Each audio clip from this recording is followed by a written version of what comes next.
Hi everyone, my name is Lindsay and I am part of the My World of Work Live team for Skills Development Scotland. So, my job is to help you young people understand what jobs Scotland is going to need in the future and helping you to get the skills that you'll need for them. So today what we're going to cover is a quick overview of the healthcare sector. I'll look at opportunities in the sector and then we'll have an introduction to our experts, Johanna and Michael. After that, we'll have an opportunity to ask your questions to the experts. I would encourage you to get as involved as possible today. So please use the Q&A box at the bottom of your screen and ask us any questions as we go through. We'll answer as many of these as we possibly can. So just to let you know, today's session is being recorded so that young people who couldn't make it today can still access resources. It will be available for everyone to watch on the My World of Work YouTube channel. Plus that means you can go back and watch everything that's been talked about today. Don't worry though, any questions that you ask today can be anonymous and you can choose that option in the Q&A section. So first of all, let's have a look at the labour market information for the NHS. So at the moment, there are currently over 400,000 people working in the industry in Scotland as of 2020. 15% of these people work in, 15% of Scottish employment is in healthcare, and there were currently over 5,000 vacancies in 2019. Due to digitisation, in the future, 24% of vacancies will be due to skills shortages. From 2019 to 29, we're expecting almost 80,000 jobs to be required to replace demand. And the top 5 future occupations are carers, nurses, therapists, medical practitioners and public health professionals. So let's have a chat about our experts. So we've got 2 experts today. We've got Michael Wilson and we have got Johanna Goldie. Okay, so they are both working in different roles in healthcare support. And just checking, we're just going to go to Michael first. Well, actually, I think Michael's having some technical difficulties. So if we can start with Johanna, if you want to tell us a wee bit about yourself. Hi, my name is Johanna. I am a healthcare support worker for the NHS. This is my 2nd year working here and I'm really enjoying it. This job offers a lot of great opportunities. It's fantastic to work alongside so many different people with so many different professions. So you're learning all the time on the job, and I think that's really, really important. Coming out of school, it can be a bit daunting. You're not too sure sometimes where you want to go, what you want to do. This is a job where you can learn firsthand what it's like to be in the healthcare service. It's really good, and I think this would offer you a lot of opportunities. Okay, that is brilliant, Johanna. So I'm not sure if we have got Michael yet. I think we're having some difficulties. So Johanna, if you can tell me what kind of got you into this job, what made you want to choose this job?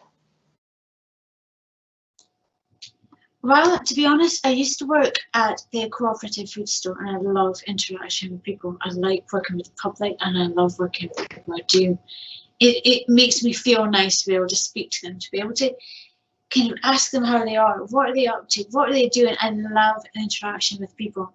And as well as that, I found myself to be a patient a number of years ago and to see firsthand what it takes to be a person. Of the NHS, I looked upon it and I was really, really interested in it. I thought, yes, this is what I want to do. I want to be part of something which is making a difference. And it doesn't matter how big or how small it is. If I'm helping to make that part of the difference, then yeah, I want to be there. I want to do that. And it's a fantastic feeling. It really, really is. Okay, that's brilliant. Thanks very much. So I'm going to pass you over to Michael. Sorry, Michael, if you can just unmute yourself and Michael can tell us a wee bit about his role. Yeah, so as a support worker in cardiac and thoracic theatres, so yeah, there's lots of different things to do as a support worker, and there you're part of a multidisciplinary team with lots of people from lots of different backgrounds, and you get lots of different responsibilities while learning on the job, so it's a really good opportunity. That's brilliant, thanks very much. So what we're going to do is we're going to start with some questions. So first of all, can I ask you, Michael, what got you into this role? What interested you in coming into healthcare? So I sort of stumbled into the healthcare service really, and before I was always into sports and things, and I was into coaching, so I always had a sort of passion for helping people develop in some sort of way. And I had quite a few friends and family members who worked for the NHS, and obviously they talked up quite a bit. So it can be a job for life, and it's a good sort of career opportunity for you if you stick in and like sort of keep your head down and work hard. So, like I said, I always had that sort of passion for helping people. So it was then just sort of channeling it in a different environment in a different way. That's brilliant. Thanks very much. So, Johanna, I'm going to ask the next question to yourself. So, what sort of subjects did you do in school? One of the main reasons this job is very, very good is it doesn't ask for anything in specific. However, saying that, things that I do think are very important for this job would be English and maths. Because of the amount of different people that you're speaking to throughout the hospital, you need to be able to make sure that you're getting your points across, that you're very well understood, and that you're understanding exactly what these people are saying. You're not just speaking to other healthcare support workers, you're also speaking to the nurses, you're speaking to the doctors, maybe even surgeons and domestics too. Every single person in the hospital that works here plays such an important role, and it's really important to be able to understand exactly what they're saying and vice versa. I think English is definitely very important, as well as maths, and computing skills definitely come in handy too. Brilliant. Thanks very much, Johanna. So what would you say a typical day is like for you? Well, when I come in the morning, there's a lot of ordering I need to be doing. I need to make sure that there's greens that we wear every single day. I need to make sure that there's also backup greens in case, for example, there's splashes in theatre, so people can change. And I'm also making sure that there's plenty of linen and things like that for the patients in case they're cold. I need to ensure that we're all stocked up very well. So I'm doing my ordering every single morning. And after that, then I go to see what I can do to help out. I'm collecting pieces of equipment, perhaps that have been taken up to the wards. I'm taking it back down to where it belongs, ready for the day to go ahead, ready to be there. So we have absolutely everything we need. So in the recovery department, once the patient comes out of theatre, when they come to us, our main job is to help that patient wake up fully before they go back to the ward. So in order to do that, we need to make sure that we have all the pieces of equipment that sometimes go wandering across the hospital. We need to make sure that I have everything that the nurses may need to help support them and make their job easy as can be. That's great. Thank you very much. So, Michael, I'm just going to ask the same question to yourself. What's your typical day like? So my sort of typical day starts with sending for the patient for their procedure. So go along to the ward with a registered practitioner, get them all checked in and bring them along to the theatre. So from there you can either go into the anaesthetic room and assist with the ODP and the anaesthetist, get the patient comfortable first and monitor and attach them off to sleep. Or you can set up the theatre and set up the scrub nurse. So they're obviously in a sort of sterile environment. So they need your help. You're sort of a vital part of that theatre team to ensure that everything is ready for the patient to go ahead with their procedure.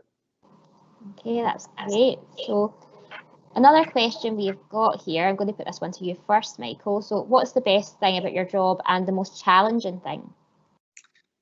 For me, the best part about my job is knowing that you've made a difference. You're there. Like obviously you're working as part of a team, but you're all sort of aiming for the same goal, and that's the patient. Like they're always the number one priority, and knowing that you've sort of made an impact in their life. Like hopefully they're leaving the hospital in better condition than they came in. You know, it's being part of that. It's quite a nice feeling. The most challenging, it can be quite a tough and sad job at times. Like you do deal with sort of difficult things, especially in the theatre departments. But being able to like talk to your colleagues and things, that's a really important thing, so you don't like bottle things up and let things get on top of you.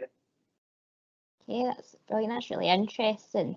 Okay, I'm going to put that one to yourself, Johanna. So what would you say is the best and most challenging things about your job?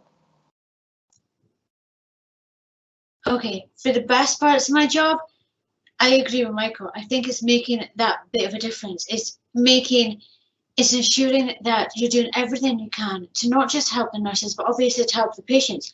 The patients is the priority working for the healthcare, and you want to ensure that what you're doing is going that extra mile. You want to be able to help the nurses in every single way that you can. And as well as that, I love being able to work with the patients. I do. I like being able to speak to them, and sometimes they don't speak. Sometimes they're just, they've come out of theatre, they're sleeping, they're sound asleep, they have no time. But it's making sure that you're there and that you're doing everything you can so they are comfortable and you're warm and you are helping them in every single way you can do. So I think that would definitely be the best part of the job. And I'd say the most challenging part of the job really is when it's very, very busy. You're needed in more places than once at a time. You need to make sure that what you're doing, you have as much of the equipment there as possible, so you can take it, you can go to where you're needed, you can come back and get the next piece. So it's nice and it's simple, and you're making it very, very easy for yourself. Trying to be in 2 different places obviously you can't do, but you just go around it. You're needed, and that's what's most important. You feel needed and you want to make that bit of a difference, so you do that extra to go the extra mile. Yeah, you have to make it work, don't you? So this is a question for both of you. So what we're saying to you is, enjoy your job. Do you enjoy meeting your people and getting to talk to everyone? Yeah, we'll start with you, Johanna. I do. I absolutely love being able to speak to everybody. I do. Come from the domestics to the surgeons, absolutely everybody you're speaking to. You get something from that. You get some experience from what they've learned. You're picking up on different things they've taken on their travels, on their experience, on their different jobs that they've done. The communication, you learn something from that. You're taking something away from that, and it's fantastic. And it's the same with the patients. You're feeling how they're feeling. You're learning about how they feel and what you can do to help them, to go that extra mile for them. Some people are very, very scared when they come into hospital, and of course that's understandable. So you want to do every single thing that you can to help make them feel a wee bit more at ease. And that is one of the biggest things that I love about this job so much. I love being able to speak to people. I love being able to find out about them, being able to go that extra mile and do absolutely everything I can do to make that difference. Okay, that's brilliant. You're so enthusiastic. I love it. What about yourself, Michael? Do you enjoy your job, meeting new people and chatting to people? Yeah, it's good. Obviously, every day is a sort of learning day, and being quite a sort of young member of the team within the theatres, it's good to be able to speak to people with like lots more experience than what I've got, and you can learn so much from that. It's sort of life skills as well. Learning how to deal with different people, like especially the patients. Sometimes they're really chatty, but sometimes they don't want to talk to you. Some like you say, they're going to be nervous, they're scared, but sometimes it's just being there to sort of hold a hand or just sort of be in their company, just a sort of presence for them there. That wee bit of sort of extra support that they need before they either get their operation or before they go home. Okay, that's brilliant. So I'm going to put this question first to you, Michael, because you're already in camera. So this is one that comes up quite a lot. Do you have to go to uni to work in healthcare, or are there other routes? No, so I didn't go to university before I started as a clinical support worker. I came from a completely non-healthcare background before. I did sort of sports coaching, and I worked in retail as well. To be honest, it's about being a people person and being able to effectively work in a team. You learn on the job. There's always going to be loads of people that are willing to give you help and advice, so you don't need to worry about getting a degree or anything before getting a job. Okay, great. And what about yourself, Johanna? So you didn't go to uni, did you? No, I didn't go to university. I came straight from a job working in retail, and I love that. I love the fact that you can come straight out of school, for example, and come straight into a job here. It took me quite a long time to realise that this is what I wanted to do. This is where I wanted to work for, But the fact that you're sitting here and you're learning from us and you're hearing about it is brilliant, and I can't get across as much as I would love to. But to say that this is such a fantastic place to come from school is brilliant. It gives you so much experience And it gives you so many learning opportunities as well for what you may want to do in the future. Nursing might not be for you, and that's a-okay, that's absolutely fine. But you might decide it is as well. You can see firsthand what people are doing in the healthcare service. Being a healthcare support worker, it allows you to see so many different roles, and it allows you to experience and take that on board and think, right, okay, what else can I do? Where else can I go? You might enjoy this job as it is, and it's fantastic. It's really, really good. Brilliant. Okay, that's a really good answer. And how long would you say your typical day lasts, Johanna? So would you say it's long days, or would you say it's... To be honest with you, it's not too long hours. I mean, the hours themselves, you're working about 9.5 hours a day, and they go so quickly. They do. They really, really go so quickly. Then the moment you come in the door, you're busy, you're doing your ordering, you're running about, you're doing your stuff. You've got your little system, you've got your, your everyday kind of tasks that need to be done. You're getting on with it. I wouldn't say, oh goodness me, it's been a really long day. No, you don't. You're busy all the time. You make sure, because you have your own tasks to do, your own priorities. That's one of the best things about it. You have your own things that you need to be getting on with, so you can prioritize what's the most important. And of course, that's the patient. You go and you do what you can to help and make that bit of a difference. But no, I don't think it's long days at all. I really don't. Brilliant. And what about yourself, Michael? Would you say you work long days, or would you say they're kind of average?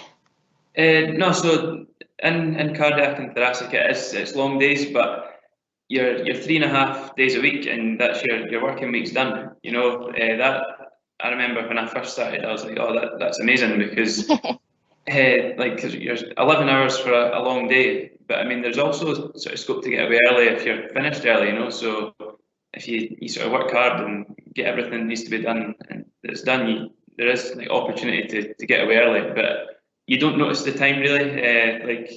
Like you said, you're kept busy and you're on your feet most of the day. So yeah, it is long days, but it works out pretty well, because then you get a good few days off at the same time, so it works out pretty well. Yeah, and that's not bad. And as you said, I suppose if you're kept busy and you're enjoying what you do, it probably flies by. Yeah. So, this next question, again, I'll put it to you first, Michael. Is working in healthcare a high pressure job? It can be, like, especially in theatres, it can be a really high stress environment at times if things start going wrong.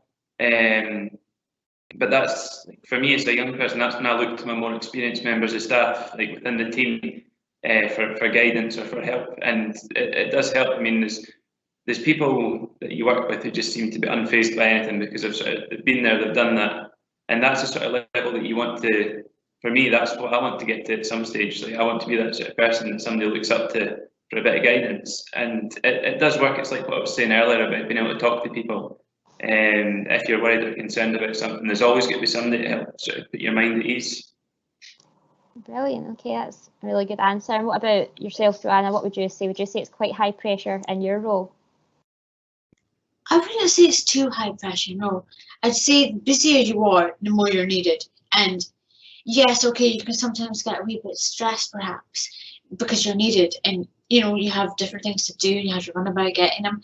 But it's all manageable. Absolutely everything in this job is manageable, which takes the pressure off of you, It's really, really helpful to be able to go and get your things, to be able to organize it very, very well. So if it is very busy and you feel like you're getting, a wee bit tense and there's a lot of pressure on you, you make it easier for yourself by being able to, be quite well organized and things like that. So I don't think it's too high pressure of a job, no. Brilliant. Okay, so that leads quite nicely into this next one, which I'll put to you first, Johanna. So someone's saying, do you work shifts? Is it hard to work shifts? And how do you stay up all night? Because I work in a recovery department, I don't work shifts. I don't have to work at nights, which is very, very good. And I absolutely love the fact I don't have to work nights. I really, really do. You work a 4-day week, which is absolutely fantastic. So that means you've got 3 days off. You get a day off in the middle and you get your weekend as well. So it's brilliant. It's really, really good. It's very, very good hours. You're very lucky to be able to get a job with the shift pattern. You really, really are. I don't think I've ever heard of anybody else that's had a shift pattern quite like this. It is fantastic. It's again one of another reason that you absolutely love your job for it. It's one of the facts about it. It's really, really good. Yeah, brilliant. And what about yourself, Michael? Do you do shifts? No, so in my department we don't do shifts either. It's between Monday to Friday, 8:45 until 7:15 is sort of theatre hours. But there is an on-call service, so if there's an emergency or if there's a theatre that's running over, like you are required to stay on if you're on call. Other departments will be different along the sort of theatre corridor. They'll do shifts like night shifts and things, but in cardiac and thoracic, you're a 3.5 day week between Monday to Friday.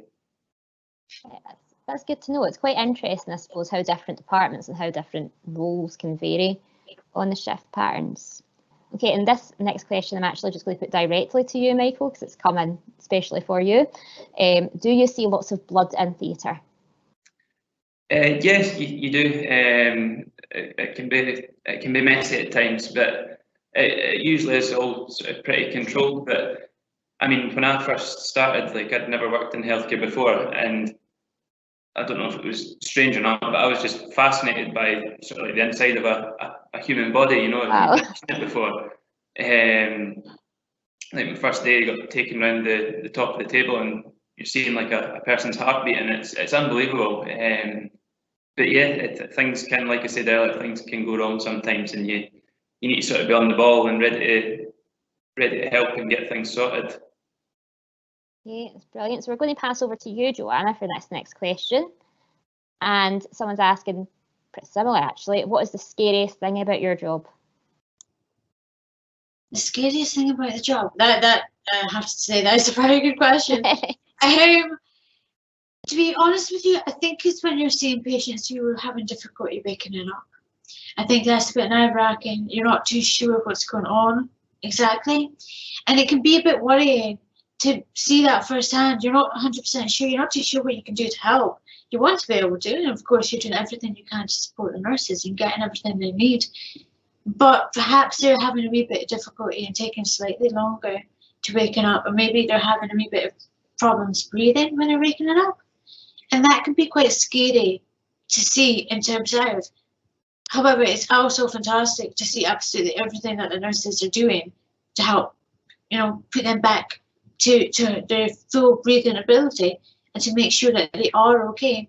You get through absolutely everything, and it's absolutely fantastic to see the patient become okay. It is, yes, okay, so it's a wee bit worrying when you see it firsthand, of course it is. But you get used to it. You do. You absolutely get used to it. And it's the fact that you're doing something where you're helping support the nurses, where you're supporting the nursing team, all of it, all together, and you're making that piece of difference to the patient, is getting through it. And yes, it's scary, but you can hold their hand and you can make it work for everybody.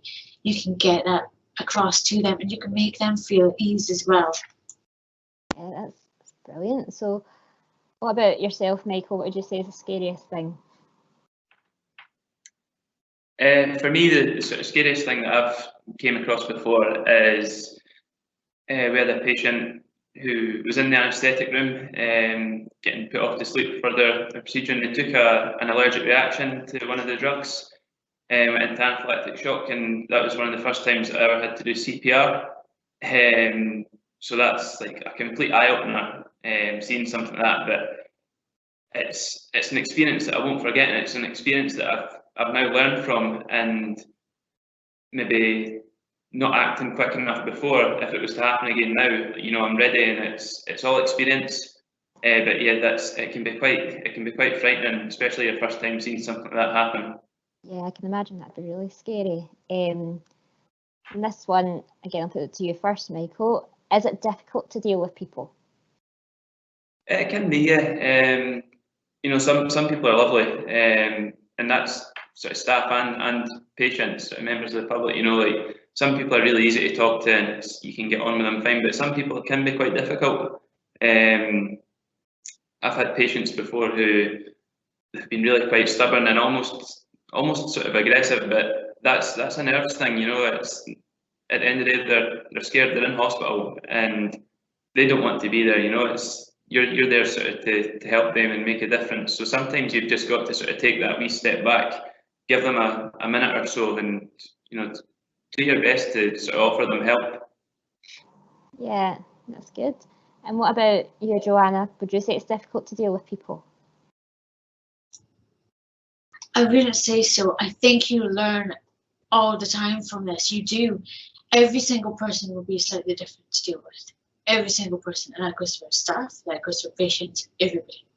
You get some people who are very naturally friendly, who will speak to you. They'll be open, they'll be friendly, they'll chat, they'll wait, and it's nice. It's really good when you get people like that. But, however, of course, there's always going to be a few people who really don't want to speak. And they can be quite nasty, they can be quite harsh with you. And again, it's the communication. When you have somebody like that you're speaking to, you take the steps to make sure that you, one, feel safe, and two, that you're doing everything you can to help address the situation. Some people will be like that and there's not going to be anything you can do, but you learn how to deal with it, you learn how to cope, you learn how to handle it, and you manage, you get through, you do. So at the end of the day, you just keep in mind that you're doing everything, and as long as you are being friendly and polite to them, they can take that like how they're going to. And you just, with the consequences of that, yes, of course, some people are really nasty, some people won't see it as a good thing. But you're doing the right thing. And not everybody's like that. You get some people that are incredibly friendly and incredibly nice to speak to.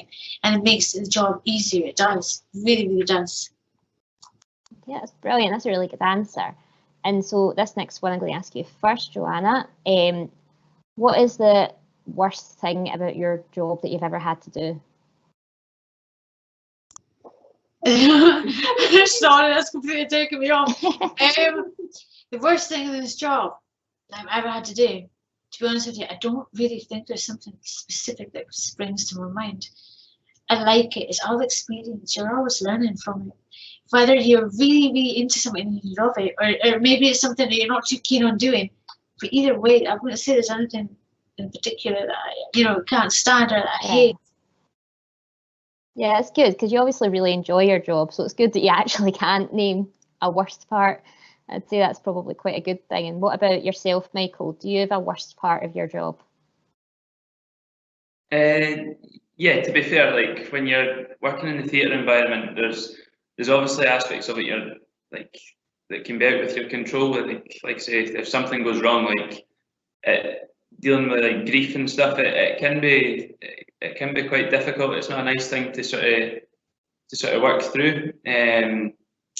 But like I say, I keep going back to it, you've got that sort of team around you, and as long as you can talk to them and be open and upfront about how you're feeling about something and not let things be bottled up, it makes a massive difference. Like it's sort of part and parcel of the job dealing with things like that, but you're there to sort of support the patient in the best way you can and hopefully deliver the best outcome that you can. But obviously it's a hospital, it's an operating theatre, things can go wrong, things don't always go to plan, and it's just being able to sort of deal with that mentally.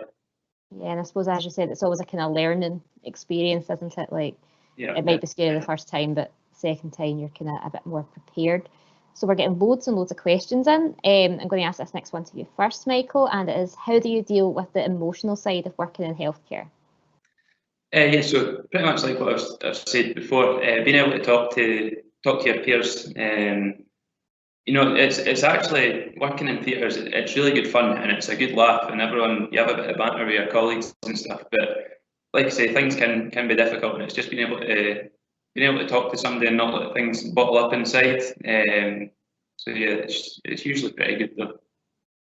Okay, and what about yourself, Johanna? How do you deal with the emotional side? Well, when it comes to the emotional side of things, you need to remember that you need to be able to handle your emotions very well when you're in healthcare, and that is something that you get used to. You really do get used to it. Whether it's seeing somebody that are really having difficulty and you feel a slight connection to them, perhaps. Maybe they're very similar to you personality-wise. Maybe you can see the fact that they're scared, and some things may not have gone particularly well for them. But you have to remember that you can deal with your emotions in your spare time. You do whatever you can to put on a brave face to show the patient that you're okay and that they are going to, hopefully be absolutely fine with the support and care that we show them. You get around it, you get used to it, and yes, it's scary. And sometimes it can be even upsetting, sure, but you do absolutely everything you can to help the patient to feel okay. So whether or not you have to take yourself away for 5 minutes, wipe your tears away, because it can sometimes be upsetting, but it's not always. Never is. Never ever. And to be honest with you, I'm very lucky. I haven't had to experience that firsthand too many times. It is very, very good. But again, just take yourself away for a few minutes. Wipe your tears away if you're really upset. Have a drink of water, relax yourself, and come back and show the patient that, they'll be able to see how much you care. They will, you do absolutely everything you can to make that difference. Okay, that's brilliant. And so this next one I'm going to ask to you, Johanna. So someone's saying, what are the entry qualifications, and do you need to have had experience of working with people? That is one of the most fantastic things about this job. There isn't any entry requirements. Like I said before, things that I think would be very, very useful are English and your maths, and also biology and computing. I think would all come in incredibly handy for this particular job. This is what makes it so fantastic. You're coming from school. You don't need anything in particular, but you're coming in first hand, so you're learning absolutely everything afresh from the NHS. And you can do that on the job as well. That's one thing that I absolutely love about this job. So there isn't any particular any particular qualifications that you need. No, so it's really, really good for those reasons. Okay, and what about yourself, Michael? So I know you were saying like you came from a kind of retail and sports background, but would you say you had to have any qualifications or any experience of working with people? No, very similar. Like there's no sort of direct entry qualifications to be a support worker. Again, it's a lot of it is down just to the sort of person that you are. If you're a people person, if you can talk to people, sort of life skills are really important. Sort of teamwork, communication, those sort of things. But yeah, there's plenty of chances to like learn more while you're on the job as well. So your education doesn't sort of necessarily have to stop just because you're in full-time employment. Like there's opportunities to go on and learn like further things. Okay, that's brilliant. And so I've got another one here, and I'm going to put it straight to you, Michael. Do you have to do some sort of training? So there's no like set training that you go through. If you're offered a job, you go in and you get sort of buddied up with a mentor, and they sort of show you the ropes, sort of thing, and go through everything that you need to learn. And you'll never be left on your own or made to do something that you don't feel comfortable doing. Not until you're like yourself, you can sort of stand up like, right, I'm okay to be on my own now. So yeah, you learn everything on the job, and there's also like you do things like e-learning and stuff just to like further reading to enhance your knowledge and back up the sort of practical skills that you're learning. Okay, and you're studying to progress, aren't you? You're working on a qualification in the anaesthetics, is that right?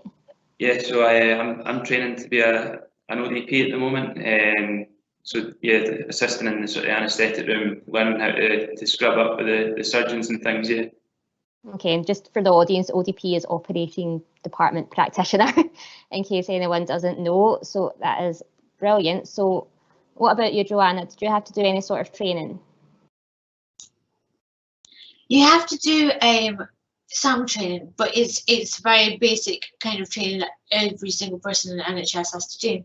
You've got your basic life support and you've got your moving and handling. Now, basic life support, you're going through things that you do. For example, if you're walking down a corridor and you see a patient fall to the ground, even if it's a staff member fall to the ground, it's learning how to deal with that, the things that you do to help that patient the best way possible. And it's to make sure that they're safe, that they're okay, and you're putting them in the recovery position. You're learning how to do all of that. And moving and handling, you're learning how to handle things safely, because you deal with big boxes, you're moving things all the time. And also patients, you're helping them perhaps to get up off of a chair, you're helping them to walk maybe. So you need to ensure that you're that you're doing everything safely and correctly. One, for yourself, and hey, more importantly, for the patient as well. You need to make sure that what you're doing is always going to be absolutely correct to ensure that they are safe and that they are able to maneuver themselves. So there's not too much training to do on this job, but you have little modules that you do that keeps you fresh. Things like helping to control. Yeah. Things that help you control kind of what's happening. So you okay, Johanna? Yeah, we'll put this next one to Michael again. So I know you've talked about this a little bit, Michael. So where do you see yourself kind of going in the future? So obviously the route that I've sort of chosen to go down is the ODP sort of side of things in theatre. I really enjoy the sort of anaesthetic side surgically, like sort of airways and things like that. But yeah, there is other opportunities like your sort of access to nursing and things like that. I wasn't really sure if nursing was going to be my thing, but there is sort of opportunities, and you'll be encouraged as well to sort of go on and like push yourself. They're not like your boss wouldn't just let you sort of sit and like if you're happy being a support worker for the rest of your career, that's fine, but you'll be like sort of made aware that the opportunities are there for you to go on and progress if you want to. Okay, and as you said, that's your kind of progression route. And so what would your role be once you progress to the operating department practitioner? Sorry, I can't speak today. So for the ODP training, you're sort of trained in 3 specialities. So your anaesthetics, so doing like patient airways and things, assisting securing an airway and putting patients off to sleep with the anaesthetist before they go into theatre. You do scrub training, so you're in the operating theatre and you learn how to sort of scrub up, and you're in the sterile field and on the operating site handing the surgeon the instruments and things. And then there's also patient recovery, so like pain management and things. And that's a lot to do with, like, again, extubation, taking airways out of the patient so that they're back to breathing themselves, and then making sure that they're comfortable and not in too much pain. Okay, that's brilliant. So one last question to yourself, Johanna, and then that'll be us unfortunately out of time. So what about yourself? Where do you see yourself going in the future? That's a very good question, and there's a lot of different answers to this. I'm not going to lie. I like the idea of going down the nursing route. I do. I think it's very, very interesting, and I'm not too sure 100% if it's definitely for me or not. I love the idea of working in theatre. I've been in to observe a couple of operations, and I absolutely love it. I do. There's so many questions I want to ask. There's so many things I want to learn about when I go in, you know. I enjoy seeing it, and I want to learn more. I want to go that further, you know. So I don't know 100%. So there's a couple of options for me, but I cannot complain in the slightest. I am enjoying it, and I'm taking everything on board, and it's a fantastic learning experience. It really, really is. Okay, that's brilliant. So unfortunately we are out of time, so with millions of questions in, but I've not actually even managed to answer them all. But thank you very much, Johanna and Michael, for coming to our session today. So if you're interested in a career in the NHS, this is the NHS website here on our website, so www.careers.nhs.scot. Our own website, myworldwork.co.uk, has got lots of resources to look up different jobs, and apprenticeships.scot is looking at the apprenticeship route, which is kind of working towards a qualification while you are doing the job.